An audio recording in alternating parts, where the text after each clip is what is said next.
About the next 5 years, क्या आप predict करते हो, क्या बिहेवियर्स होने वाले कार बाइंग में? EVs will come in cars? Cars में देखो ईवीज का क्या है, बहुत डाइसी सा है गाड़ियों के लिए। कार्स के लिए मैं सच में 5 साल के लिए तो बहुत डाइसी है, मैं नहीं कह सकता। इतनी अडॉप्शन नहीं होगी आपको लगता है? यार अडॉप्शन जो अच्छा एक चीज़ है, जो फर्स्ट टाइम बायर्स थे ईवीज के, अब वो दोबारा लेना नहीं चाहते हैं। 80% लेना नहीं चाहते हैं, और ये रिसर्च है 80%। अब मैं थोड़ा कोट गलत कर सकता हूँ, 80% ही मैंने पढ़ा था।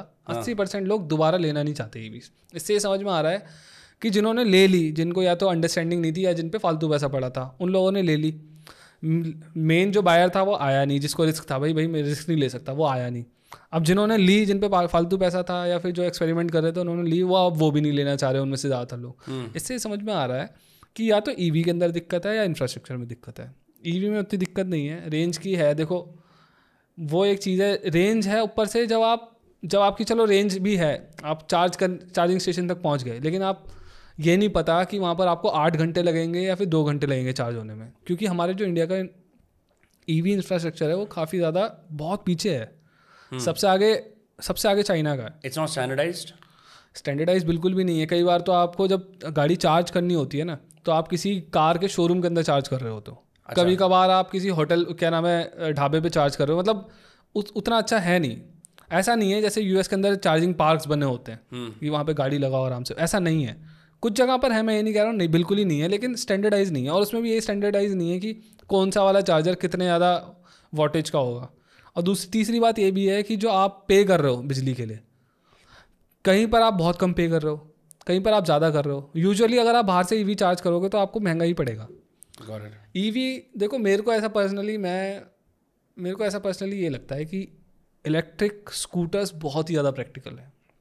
स्कूटर्स, मैं बाइक्स की बात भी नहीं कर रहा हूँ। Because no one takes a scooter from like Jaipur to I don't know Kolkata. हाँ, मतलब मैं निकला हूँ, मुझे ऑफिस जाना है, मेरे को ऑफिस से वापस आना है, मैं कोई काम करने निकला हूँ छोटा सा, वो करके मुझे वापस आना है, मैं घर में चार्ज कर सकता हूँ, मुझे बहुत सस्ता पड़ेगा।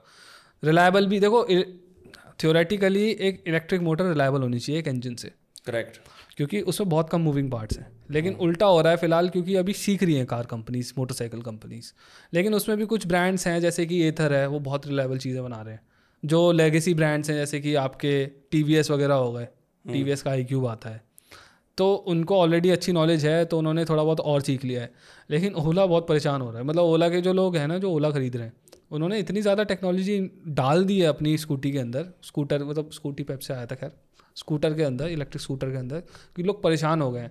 अच्छा, आप गाड़ी, आपके पास चाबी होगी, उसको बटन दबाओगे गाड़ी अनलॉक हो जाएगी, ठीक है। उसको अंदर रखोगे, एक बटन दबाओगे कार चालू हो जाएगी। ऐसी बटन दबाते होगे ना गाड़ी चालू करने के लिए। Correct. मैं चाबी घुमा रहा हूँ फिलहाल, मेरे को तो वो भी ठीक लगता है।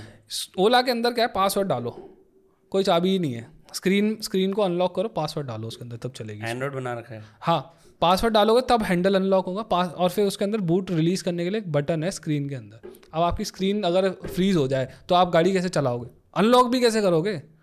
कोई बंदा धक्का भी मारेगा, कैसे मारेगा? पैर मार के, तोड़ के ना, लॉक को तोड़ के, यही तो कर सकते हो। करेक्ट। तो ये चीज़ है कि ओला ने, मतलब खैर उसके ऊपर तो वो बहुत बड़ा टॉपिक है अपना, लेकिन मेरे को ऐसा लगता है कि बेसिक्स बहुत गलत कर दिए हैं। ये चाबी हटाने का सीन नहीं करना है।